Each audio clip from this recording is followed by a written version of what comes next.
dhe që nuk ja marrin dhe shumë për ters. Si ishte e fortë, shumë, deklarata që bëni paqet me Erdoganin, t'ja thosh në Kneset. Patjetër. Ke përsia raportet midis Turqisë dhe Izraelit për shkak Palestinës, Në qoftë se Turqia është nistarja kryesore e çdo rezolute në OKB pro-Palestinës. Në qoftë se Rama do të kishte mbajtur fjala vjen, qëndrimin që u mbajt në momentin që Trump në mandatin e parë i kërkoi të gjitha vendeve të afërta me Amerikën, ndërta dhe ne, dhe Kosovës, dhe tjerëve, që t'i kalonin ambasadat nga Tel Aviv në Jeruzalem, në kuadrin e marrëveshjes së Abrahamit, vetëm Kosova e bëri dhe jo të tjerët. Natyrisht Kosova mori njohjen nga Izraeli. Kosova dhe Guatemala. Po ndërkohë ne u rreshtuam me linjën europiane. Tani, si e shohun një vizitë në këto kushte në Izrael?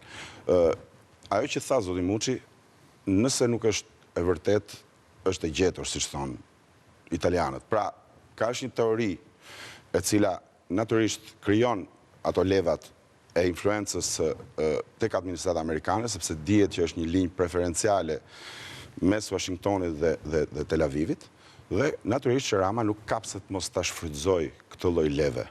Problemi është se në kontekstin më të gjerë, kur ti ke ti e the vetë me drejtën editorial, shkon t'i japësh dorë një qeverie për cilës gjysma është për arrestim, dhe ka ndodhur ajo që ka ndodhur në Palestinë, me thënë drejtën, vështirësia rritet dhe bëhet, por Rama është njeriu i këtyre lloj sfidave. Ai e di që në kontekstin e brendshëm, Shqipëria është një vend ku fetë realisht bashkëjetojnë dhe nuk kemi pasur eksese në asnjë lloj momenti. Jemi një shoqëri pikpamje religjoze e integruar mes vetes edhe nga një traditë e vjetër ateiste. Megjithatë edhe këtu ka një sensibilitet rritë duhet të thonë. Po natyrisht ka një sensibilitet, po sensibiliteti sokol ne nuk duhet. Pra nuk ka patur pak protesta, por disa protesta rresh pro Palestinës. Patjetër, vetëm se duhet gjithçka është ke për masat. Ne duhet nuk duhet të influencojmë. Patjetër, se po të shohim Romën, Milanon, Berlinin, Londrën. Po, unë jam gjendur dalin 100.000 veta. Kur ishëm me Ramën në Rom, ishte një rally shumë i madh Piazza della Repubblica, që ishin edhe aty pash politikanët kryesisht majt, po, që ishin gjithë mbledhur aty. Rama bën që të rrudhen disa persona në Evropë dhe me gjërë. Erdogani më i pari, natyrisht, po. E zbudi me atë fjalin. I takon ati të shpjegohet. Po që të rëton, nuk është se pati një qëndrim këtu kritik. Ta mbaroj të lutem. Pedro Sanchez, i cili është jashtëzakonisht Irlanda ose vendet skandinave që janë shumë anti-Izrael në këtë moment, për shkak të ngjarjeve në Gaza. Gjithashtu edhe dy shtete mjaftueshëm të mëdha që kanë pas shumë kontribut në formimin e Izraelit, që është Britania e Madhe dhe Franca, të cilat në sesionin e shtatorit në OKB për herë të parë njoftuan se do ta njohin Palestinën, bashkë me një gjysmë-dyzinë shtetesh tjera. Me ca kushte, i vun ca kushte nga mbrapa. Megjithatë nuk e njohon kështu, se ishte çik me hila ajo. Do ta njohim, mo nëse kjo, nëse ajo. E thën kjo, në funksionin e një shteti i cili për më shumë se 30 vitesh ka njohur shtetin palestinez, unë mendoj që Rama në fjalimin e tij duhet kishte thënë diçka më tepër për atë që ka ndodhur mes palestinezëve dhe izraelitëve. Jo vetëm me gardianin e burgut në Gaza, se ajo është e vërtet, dihet çfarë është Hamazi, dhe Hamazi është një keqje që duhet shkulur nga rrënjët. Problemi është se për të shkulur Hamazin nuk ke pse vret 60.000 vetë. Ky është problemi. Pra me çfarë kostosh, ja ajo fotografia atje, ajo flet vetë, unë besoj është më e vlefshme se 1000 fjalë. Prandaj unë do të prisja nga kryeministri i vendit tim që të kishte diçka më tepër, ai person i cili ti e kujton shumë mirë dhe në të tjerët, që vite më parë nuk bëj krahasimin se janë kontekste ndryshme. I thoshte Vučićit pallatin e Serbisë. Kosova është një realitet. Përgjigjja ndaj pyetjes që kam bërë unë është. Fiks. Duhet njohë, po. Dhe deklarata e tij e pritën si triumfator në Kosovë. Unë mendoj që ky person, ky lider politik, duhet kishte një qëndrim pak më të ekuilibruar. Nuk e dita e shoas, ngarkesa. Jo, ka qenë zgjedhje politike, nuk i ka shpëtuar ajo, po. Qofse do të bëri, shiko, unë vetëm një gjë, ai nuk foli. E thash që janë kontekste. Ai nuk foli për shumë për nocionin e dy shteteve, që është një nocion që e përkrajnë, spaku e ka përkrahur Amerika deri administrata Biden. Tani kemi ndryshim të fortë në qendrimin e Trump, por qëndrimi në përgjithësi i të gjithë perëndimit, pra two-state policy, pra ideja që duhet të ekzistojnë dy shtete në gjithë mënyrën tjetër. Por përmendi dy kombet, pa përdorur një term themi më diplomatik, ndoshta për shkak të vendit dhe të momentit, pasi unë e thash. Sigurisht ka pas edhe stres aty, emocion.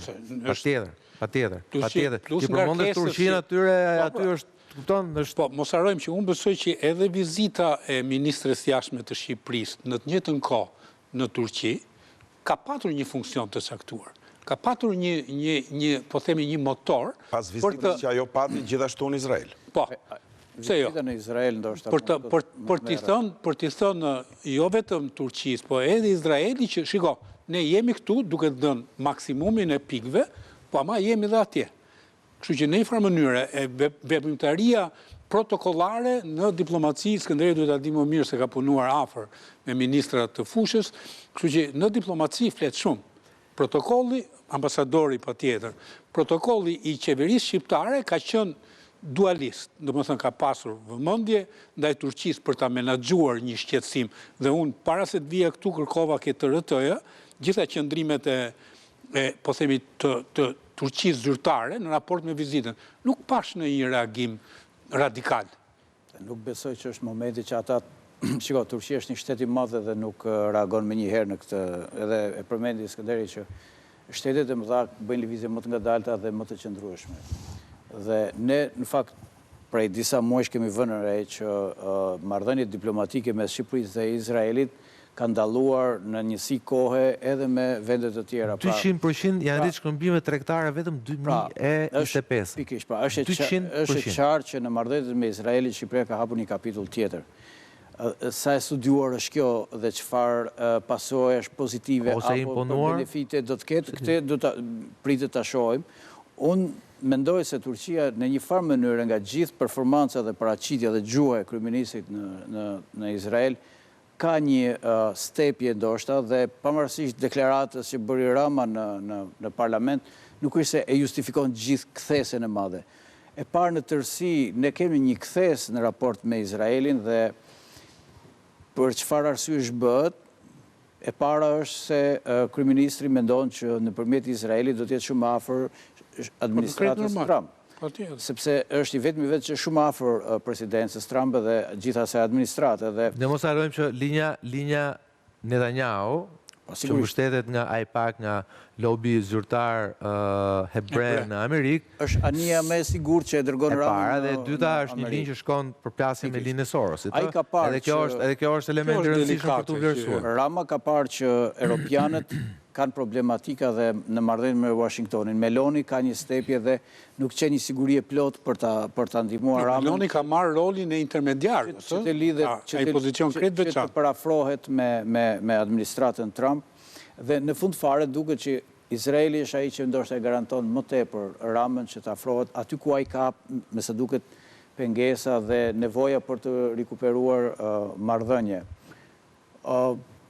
Si një vend i vogël, ne natyrisht që jemi të detyruar që të kemi marrëdhënie me të gjithë, në partneritet strategjik du të kemi kujdes se me kë vendosim partneritetin strategjik, por me botën... Nuk bëhet fjallë, ne mbetemi prapë me Turqinë, me Italinë, me Greqinë, këto janë partnerët tanë.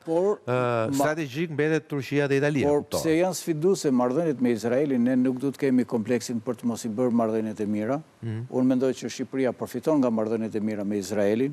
Ne kemi një traditë të këtij bashkëpunimi, të këtyre marrëdhënieve dhe institucionalizimi dhe... Po lexoja dikush edhe Qeveria e Vlora, me merëm duke të shumë merë pas e shkrimin, që ma risollin kujtese, Qeveria e Vlora që ka shërbyer në një qeveri në kohën e okupimit nazist. Edhe eksponent tjerë në fakt, përveç ti. Edhe përveç ti. Të Gjermanët janë të justifikuar me besën. Të Gjermanët i kanë thonë që shiko, ne nuk i dorëzojmë, do të brejtë se është çështje bese dhe është çështje tradita jo, nuk ka lidhje thjesht. Pra le të themi, kanë bërë akte të guximshme, sigurisht, përballë një makinerie që kanë qenë të eklipsuara përpara, me vajtjen e Ramës, e cila e kishte mision zyrtar zgjedhjen finale, zhdukën e hebreve. Pikërisht, pra ne kemi një marrëdhënie me ta që nga viti 1931, kur kanë filluar të vinë hebrejtë e parë. Mbreti Zog atëherë dërgoi një qarkore të gjithë konsulatat shqiptare, ku kërkonte që çdo hebrej që paraqitet dhe kërkon ndihmë për të ardhur në Shqipëri, duhet i jepet letra dhe duhet vijë në Shqipëri. Plus vetë ai kishte si që thuhet, mbi 7 persona, 7 hebrej në oborin e ti mbretëror, që shërbenin.